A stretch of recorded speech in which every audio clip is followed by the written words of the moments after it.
무슨 주의라는 그런 말이 있습니다. 예를 들면 민주주의, 채식주의, 개인주의 이러한 단어들이 많이 있습니다. 이는 개인이나 단체나 정부가 굳게 지키는 어떤 주장이나 방침을 가리키는 것입니다. 그런데 어떤 단어가 그 단어만 있을 때와 그 단어 끝에 무슨 주의가 들어가서 전체적인 어감이 완전히 달라지는 그런 단어들이 있습니다. 예를 들면요, 권위라는 단어가 그렇습니다. 권위는 필요합니다. 나라에서도 권위가 필요하고요, 가정에서도 필요합니다. 부모는 자녀의 보호자로서 권위가 있습니다. 그 권위는 부모의 스톨계적인 사랑에서 기인하는, 또한 희생에서 기인하는 것이기 때문입니다. 가족들이 서로 사랑하며 지내되 적당한 그런 질서를 위해서 이 권위는 꼭 필요합니다. 그러나 권위주의는 별로 달갑지가 않습니다. 상대에게 어떤 자신의 입장을 관철시키려는 강압적인 태도를 생각할 수 있기 때문입니다. 그래서 혹시 권위주의적인 아버지가 계시다면 그 자녀는 그 아빠랑 별로 대화하고 싶어 하지 않을 거예요. 이렇게 권위와 권위주의는 어감이 참 다릅니다. 또 이런 단어도 있습니다. 기회와 기회주의. 기회는 좋은 찬스, 적절한 시기, 가능성 등을 생각하게 해주는데요. 기회주의는 뭔가 일관된 입장을 지니지 못하고 그때그때 눈치를 보면서 정세에 따라 이론적으로 행동하는, 어떻게 보면 약간 얌체 같은 그러한 경향을 떠올리게 합니다. 이렇게 기회와 기회주의도 참 어감이 다릅니다. 오늘 율법을 한번 보겠습니다. 율법과 율법주의도 마찬가지입니다. 구약에서 첫 5권을 율법서라고 합니다. 구약에서 이 율법의 중요성은요, 더 이상 말할 나위가 없습니다. 예수님도 율법을 존중하셔서 회당에서 율법서와 선지서, 시가서를 읽으셨습니다. 그러나 예수님은요, 율법주의, 또 율법주의자들은 정말 싫어하셨습니다. 예수님 생애 당시에 가장 많이 비난했던 사람들은요, 바로 이 바리새인과 서기관과 같은 율법주의자들이었습니다. 그들은 율법을 너무나 중시한 나머지 무엇을 하라고 하는 율법이 248개이고요. 하지 말라는 율법이 365개인데 도합 합쳐서 613개의 계명을 꼭 다 지켜야 한다고 그렇게 얘기했습니다. 예수님은 율법을 중시하셨지만 율법주의자들이 이 율법을 외식적으로 지키고 또 자신에게 대해서는 아주 간대하게 율법을 적용하면서 다른 사람에게 있어서는 율법을 아주 가차없이 그러한 잣대로 정죄하고 비판하는 그러한 긍휼이 없는 율법주의는 비판하셨습니다. 오늘 본문이 있는 마태복음 5장으로 다시 돌아오면요, 마태복음 5장은 예수님이 공생애를 시작하시고 산상설교 하신 것으로 유명한 장입니다. 예수님은 이 산상설교의 초두에서 그 유명한 팔복에 대해서 이야기하셨습니다. 복이라 하면 구약에서도 복이 있죠. 주로 신명기 28장에 보면 무엇을 하면 복을 받는다라는 구절이 쭉 나와 있는데요. 대표적이라 할 수 있죠. 그런데 예수님이 이 산상설교를 통하여 말씀하신 복은 구약과는 약간 결이 다른 그러한 복의 내용입니다. 구약의 복이 응보주의 사상에서 나온 다분히 좀 지상적이고 육신적인 면이 있다면 예수님께서 말씀하신 이 팔복은요, 천국적이고 또 영적인 것이라고 할 수 있습니다. 이는 예수님이 구약적인 개념이나 용어를 예수님 자체적으로 새롭게 주석하신 것이라 우리가 볼 수가 있습니다. 이제 오늘 본문을 보시면요, 예수님이 복뿐만 아니라 율법에 대해서도 어떻게 생각하시는지 살펴볼 수가 있습니다. 본문 17절과 18절을 다 함께 읽겠습니다. 내가 율법이나 선지자를 폐하러 온 줄로 생각하지 말라. 폐하러 온 것이 아니요 완전하게 하려 함이라. 진실로 너희에게 이르노니 천지가 없어지기 전에는 율법의 1.1획도 결코 없어지지 아니하고 다 이루리라. 아멘. 17절에서 율법이나 선지자라고 이렇게 되어 있는데요. 이는 구약 성경 전체를 가리키는 그런 유대교적인 어구입니다. 예수님은 율법을 포함한 이 구약 전체를 굉장히 존중하신 분입니다. 어떤 분들 가운데 혹시 구약이 과연 필요한가? 통독하기도 힘든데 이런 생각 가져보셨나요? 예수님의 구원의 복음이 있는 신약만 있으면 되는 거 아닌가? 구약의 하나님은 너무 무서운 그런 심판의 하나님이신데 혹시 없으면 안 되나? 이런 생각을 혹시 가지신 분이 계실지도 모르겠는데요. 기독교 역사 안에서도 이런 주장을 한 사람이 있었습니다. 주후 2세기에 마르키온이라는 사람이 그런 주장을 했는데요. 그러면 과연 정말 구약이 필요 없을까? 곰곰이 생각해 보면요. 우리가 예수님을, 신약 성경을 아무리 사랑한다고 하지만 만약 구약이 없다면 예수님은 갈릴리 근처에서 일어난 한 신흥 종교의 교주일 수밖에 없습니다. 교주에 끝납니다. 그러나 구약의 수많은 증거들, 창세기부터 시작한 그 구약의 수많은 증거들을 통해서 우리는 예수님이 하나님의 아들이시오, 또 하나님이 우리를 구원하시기 위해 구약시대 선지자들의 예언을 통하여 이 땅에 메시아로 오신 분임을 알 수가 있습니다. 그러니 구약이 없어지면 안 되겠죠. 예수님이 메시아이시고 또 그리스도이심을 증거하기 위해서라도 구약은 중요합니다. 아까 말씀드린 그 마르키온이라는 사람과 그 마르키온 주의자들은요, 구약 없애자, 또 신약도 좋은 것만 하자, 자기들 눈에 좋은 것만 하자 해서요, 결국 그들은 이단으로 정죄되었습니다. 이렇게 구약도 중요하지만 구약에서 강조하는 율법도 중요합니다. 만일 율법이 없다면 우리는 무엇이 죄인지 아닌지 그 기준이 없습니다. 하나님은 이스라엘 백성이 죄가 무엇인지 잘 깨닫고 그 죄에서 떠나 하나님의 거룩한 백성으로 살게 하도록 하기 위해서 율법을 주셨습니다. 이 율법을 주신 하나님의 의도, 하나님의 뜻이 있었습니다. 예수님은 율법을 만드신 하나님의 아들로서 오늘 본문이 있는 5장에서 율법의 본래의 의미를 말씀해 주셨습니다. 먼저 좀 아까 전에 읽은 17절에서 예수님이 세상에 오신 것은 율법을 폐하려고, 없애려고 오신 것이 아니다. 오히려 완전하게 하려 하신다라고 되어 있습니다. 여기서 완전케 하려에 해당하는 플레로사이라는 단어는요, 가득 채우다, 또 완성하다라는 의미가 있습니다. 그러면 율법을 가득 채우다, 율법을 완성하다라는 의미는 무엇일까요? 두 가지 측면으로 생각할 수가 있는데요. 첫 번째는 예수님은 구약의 율법으로는 다다르지 못했던 그런 내면적이고 절대적인 차원으로까지 율법을 아주 확대 심화시키셨습니다. 구약의 율법이 주로 죄인된 인간이 바르게 살 수 있는 길을 가르쳐주는 좀 외형적인 또 방편적인 그런 성격을 띠고 있다면요, 예수님께서 말씀하시는 율법은 그 의의와 적용에 있어서 보다 더 내면적이고 절대적인 그런 자세로까지 확장된 아주 새로운 기준을 제시하고 계신 것입니다. 그런 의미에서 예수님은 율법을 폐하러 오신 것이 아니라 새로운 기준의 신약적 율법을 주심으로 하나님의 율법을 완전케 하기 위해서 이 땅에 오셨습니다. 다른 하나는요, 역사상 어느 누구도 율법을 완전하게 지킨 사람이 없었습니다. 그러나 예수님께서 율법을 완전하게 지키심으로 율법의 요구를 성취하시고 완성시키셨다라는 의미가 있습니다.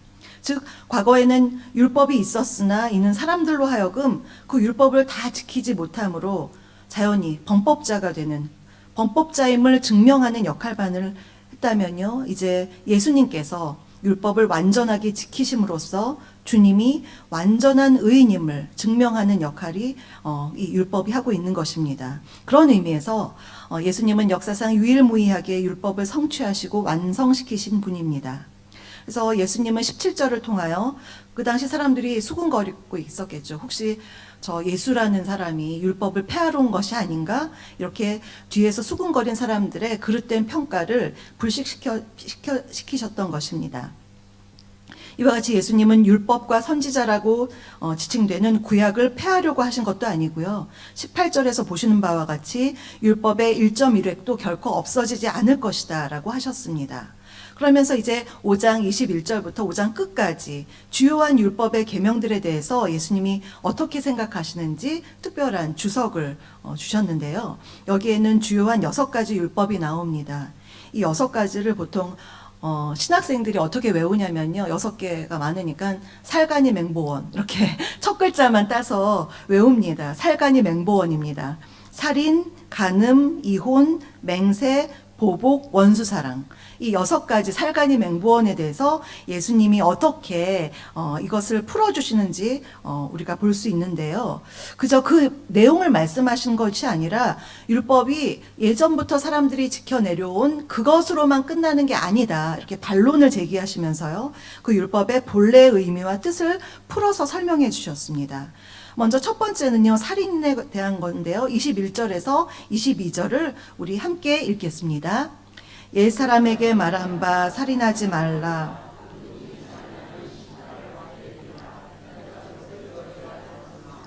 나는 너희에게 이르노니 형제에게 노하는 자마다 심판을 받게 되고 형제를 대하여 라가라 하는 자는 공회에 잡혀가게 되고 미련한 놈이라 하는 자는 지옥불에 들어가리라. 아멘.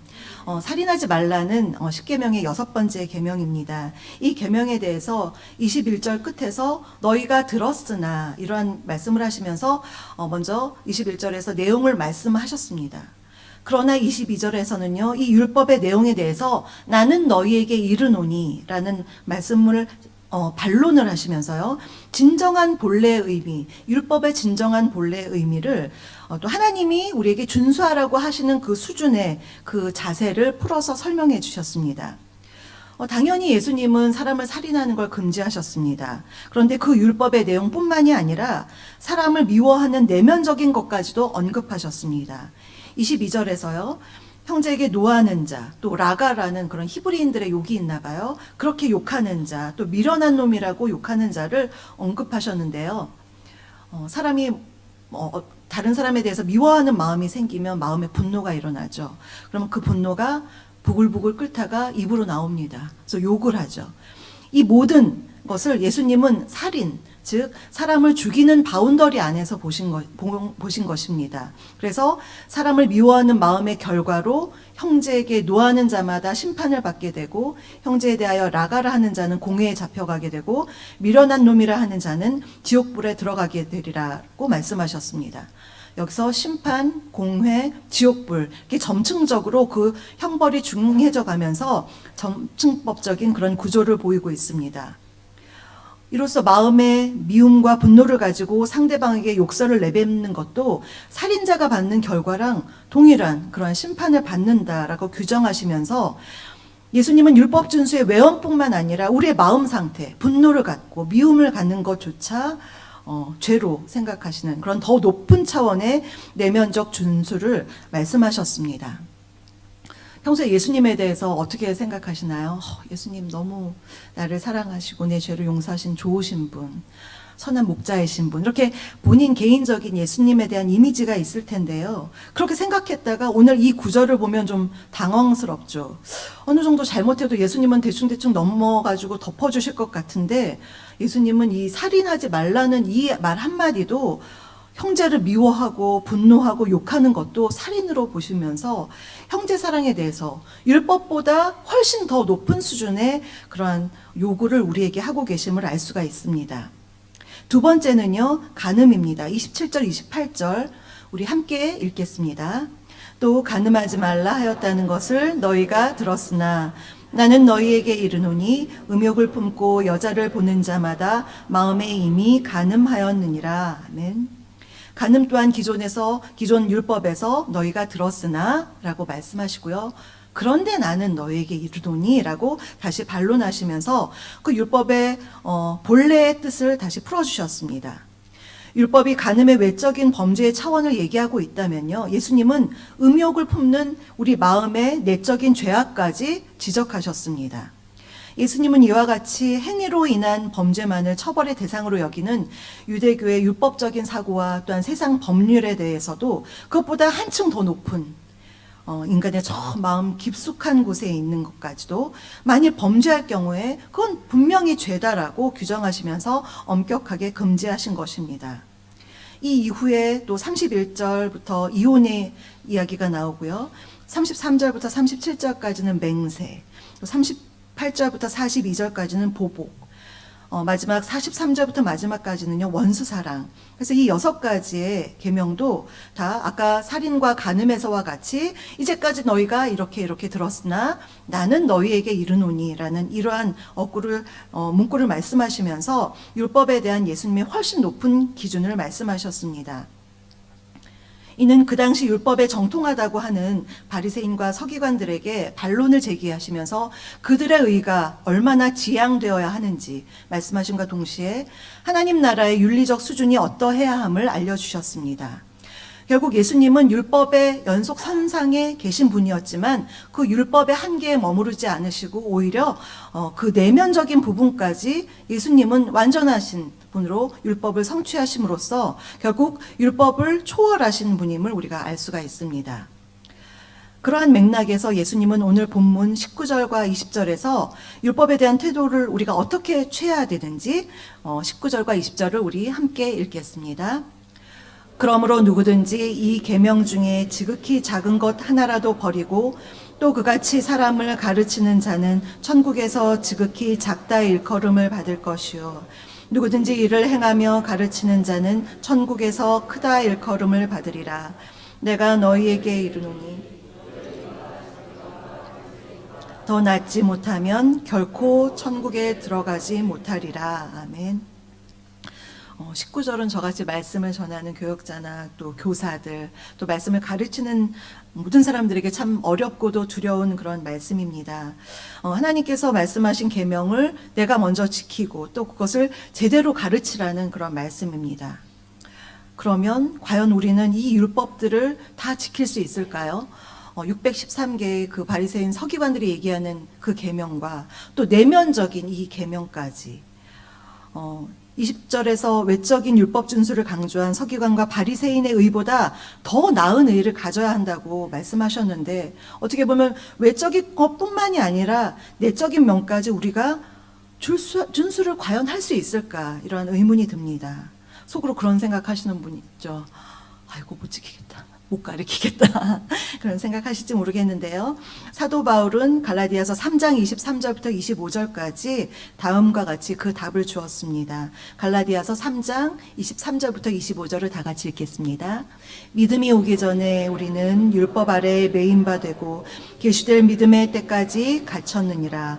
이같이 율법이 우리를 그리스도께로 인도하는 초등교사가 되어 우리로 하여금 믿음으로 말미암아 의롭다함을 얻게 하려 함이라. 믿음이 온 후로는 우리가 초등교사 아래에 있지 아니하도다. 아멘. 이 구절들에서 나오는 우리는요, 유대인들을 지칭합니다. 율법에서 자유할 수 없는 유대인, 꼭 그것들을 지켜야 하는 유대인들을 말하고 있습니다. 예수님이 오시기 전에 유대인들은 당시의 서기관이나 바리새인들처럼 율법을 일일이 다 지켜야만 했습니다. 24절을 다시 보시면요, 율법이 우리를 그리스도께로 인도하는 초등교사가 되어라고 되어 있는데요. 초등교사에 해당하는 단어는요, 파이다고고스라고 해서요, 이것은 어린이 인도자, 또 어떤 다른 번역을 보면 새 번역을 보니까 개인 교사라고 되어 있더라고요.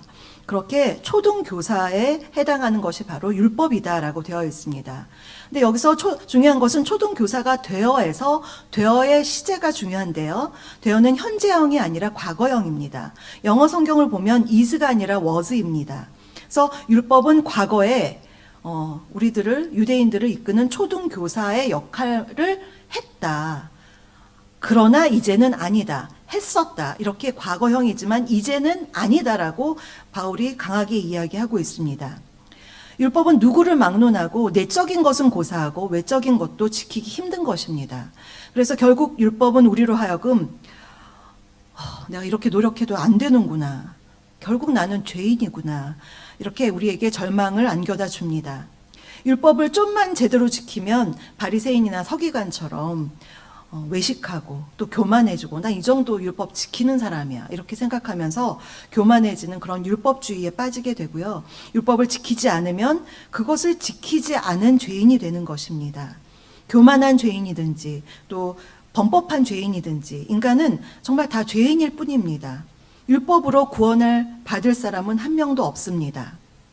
그런데 복음 중에 복음은요, 외적이든지 내적이든지 이 율법을 지키지도 못하고 우리 스스로를 구원할 수 없는 이 가련한 죄인들을 위해서 2000년 전에 예수님께서 이 땅에 오신 것입니다.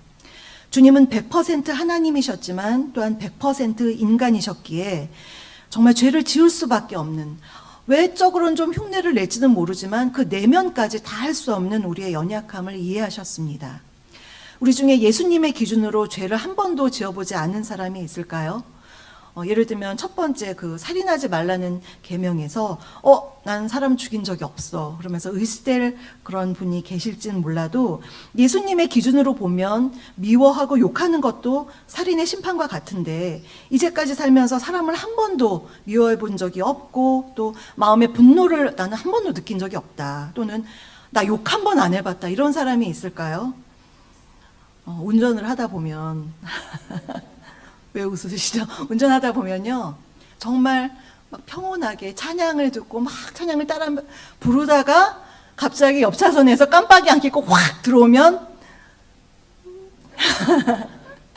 우리 성도님들은 그런 분이 안 계시고요 다른 평범한 사람들은 막 XYZ 막 이렇게 뭔가를 막 얘기하는 것 그런 차원에서 본다면 우리는 정말 다 심판을 받아야 마땅한 그러한 죄인들일 뿐입니다. 또 다른 예가 있습니다. 누군가 내 오른뺨을 치면 왼뺨도 돌려대라 이런 말씀이 있는데요. 실제로 누가 나한테 뚜벅뚜벅 와서 제 뺨을 딱 때렸다고 합시다. 그러면 다시 반대쪽 뺨을 돌려대면서 그래 마음에 분노가 있으니 뺨이라도 때리고 마음이나 좀 풀어지셨으면 좋겠습니다. 라고 하는 사람이 몇 명이나 있을까요? 때리는 것을 왜 때리냐고 이렇게 방어를 정당방위를 하거나 아니면 더 막 때리는 그런 보복을 하는 그런 것이 바로 우리 인간의 근본적인 죄성입니다. 어떻게 보면 오늘 우리 함께 살펴본 그 6가지 살간이 맹보원 이 6가지의 율법은요 우리가 아무리 열심을 낸다 한들 율법의 내적인 것은 말할 것도 없고 외적인 것조차 제대로 지키기 힘든 것들입니다. 그래서 우리로 하여금 정말 그 정도까지 하긴 불가능하다 이런 생각이 들게 만듭니다. 그래서 이렇게 살펴보면서 결국 우리는 이렇게 고백할 수밖에 없습니다. 주님, 율법 앞에서 우리는 처참하게 정죄당하여 저주받을 수밖에 없는 나약한 인간입니다. 나약한 죄인입니다. 그래서 주님이 필요합니다. 이런 고백을 할 수밖에 없습니다. 율법을 통한 구원이 불가능하기에 율법의 마침이 되신 예수님의 구원의 복음이 우리에겐 절실하게 필요하고도 소중한 것입니다.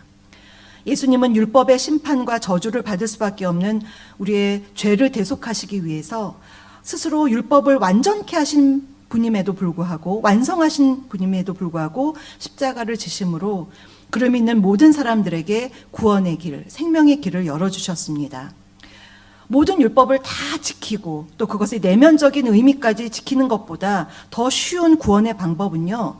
율법을 내적으로 외적으로 완성하시고 성취하신 예수님을 그저 나의 주님으로 내 마음의 왕자에 주님 오시옵소서 그렇게 믿는 것 그것뿐입니다.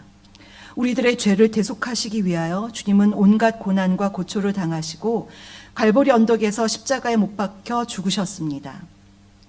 예수님이 나를 위해 지신 십자가를 믿고 그 보혈을 의지하는 자는 죄와 사망의 법 아래에 갇혀서 죽을 수밖에 없는 사람이었지만 거기에서 해방이 되어서 완전히 다른 생명의 성령의 법 그 아래에 그 은혜 안에 살게 되는 것입니다. 뿐만 아니라 주님의 보혈의 능력은 우리의 매일의 삶 속에서 죄와 어둠을 물리치고 승리하도록 힘을 주십니다. 이것이 우리가 영원히 감사해야 할 또 우리가 좀 아까 전에 찬양했는데요. 우리의 찬양의 이유인 것입니다. 그러면 궁금한 것이 있죠. 이제 예수님을 믿고 구원받은 우리들은 율법을 지킬 필요가 없을까요? 당연히 우리 그리스도인들은요. 율법으로 구원을 받는 것이 아닙니다. 나의 행위로 구원받는 것이 아니기 때문에 그 율법에서 이미 자유함을 얻었습니다. 그러나 예수님은 우리 구원받은 그리스도인들, 우리들이 윤리적인 우리의 삶 속에서 구약의 율법 그 정도가 아니라 그 차원을 훨씬 뛰어넘는 그런 그 율법을 또 다 지키고도 남는 그러한 법을 주셨는데요. 그게 바로 사랑이라는 법입니다. 마태복음 5장 43절부터 나오는 원수사랑에 대한 예수님의 반론이 나오는데요. 이것은 원수사랑에 대한 답일 뿐만 아니라 아까 말씀드린 6가지 살간이 맹보원 이 6가지 계명에 또 그 외에 많은 율법의 답으로서 우리가 어떻게 더 높은 차원의 그 윤리적인 삶을 살 수 있을지에 대한 답을 주고 있는데요. 그것이 바로 사랑이라고 하는 것입니다. 이것이 예수님이 말씀하신 온전함입니다. 마태복음 5장 48절 마지막 절인데 우리 함께 읽겠습니다. 그러므로 하늘에 계신 너희 아버지 예수님은 값없이 구원을 얻은 우리들이 하나님의 무한하신 사랑을 본받아서 주님의 사랑, 구속을 본받아서 우리 또한 원수조차 사랑할 수 있는 그런 하나님의 완전함에 이르라고 말씀하시는 것입니다. 예수님의 십자가 사랑으로 인해 구원받고 영생을 얻은 우리 그리스도인들은 예수님의 사랑으로 충만하여서 그래서 두 가지를 할 수 있죠. 하나님 사랑, 또 이웃 사랑. 더 율법 하나하나를 지키는 것보다 더 고차원적인, 더 내면적인 그 사랑의 법, 그것을 해나가려고 부단히 노력하는 사람들이 바로 우리 그리스도인들입니다. 우리는 매년 이맘때 사순절, 즉 예수님의 십자가의 고난을 묵상하는 이 사순절 기간을 보내고 있습니다. 사순절 기간에 우리가 묵상할 것은 율법의 저주로 죽을 수밖에 없는 나를 대신해서 예수님이 십자가에서 죽으심으로 율법의 저주에서 우리를 속량하신 것입니다. 우리를 사망의 길에서 생명의 길로 인도하신 주님의 그 큰 사랑을, 또한 주님이 당하신 십자가의 그 고난과 죽음을 기억하는 것입니다. 이와 동시에 이 구원의 복음을 아직 모르는 사람들이 너무 많죠. 그들은 예수님을 모르기 때문에 예수님을 모르는 사람은 자동 율법의 저주 아래 있습니다. 그렇게 지키지 않은 사람들은 정말 지옥으로 걸어갈 수밖에 없는 그런 사람들에게 우리가 다가가서 이 예수님의 십자가 복음을 전하는 것, 그것은 이 사순절에 주님께 우리의 사랑을 실천적으로 표현할 수 있는 방법입니다. 우리 주님의 십자가에는 능력이 있습니다. 십자가에는 죄에서 자유함을 얻게 하고요, 우리의 삶 속에서 이 세상의 온갖 어려움을 믿음으로 이기며 승리하도록 인도해 줍니다. 저희 아들이 있는데요. 지금은 성인이 되었어요. 직장을 다니는 성인이 되었는데 이 아이가 초등학교, 중학교, 고등학교를 외국에서 공부할 수 있는 기회가 있었습니다.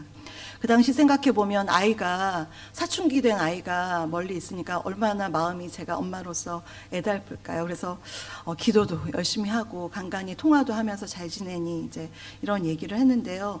어느 날 통화하면서 요즘에 신앙생활은 잘하니 뭐 이렇게 물어보는데 자기가 요즘에 좋아하는 찬송가가 생겼다는 거예요. 그래서 너무 기특하죠. 그것도 미국에 있으면 가스펠송 뭐 이렇게 얘기할 것 같은데 찬송가라 그래서 되게 반가워서 몇 장이 좋아? 라고 물어봤더니 찬송가 493장 하늘 가는 밝은 길이라는 찬송가였습니다.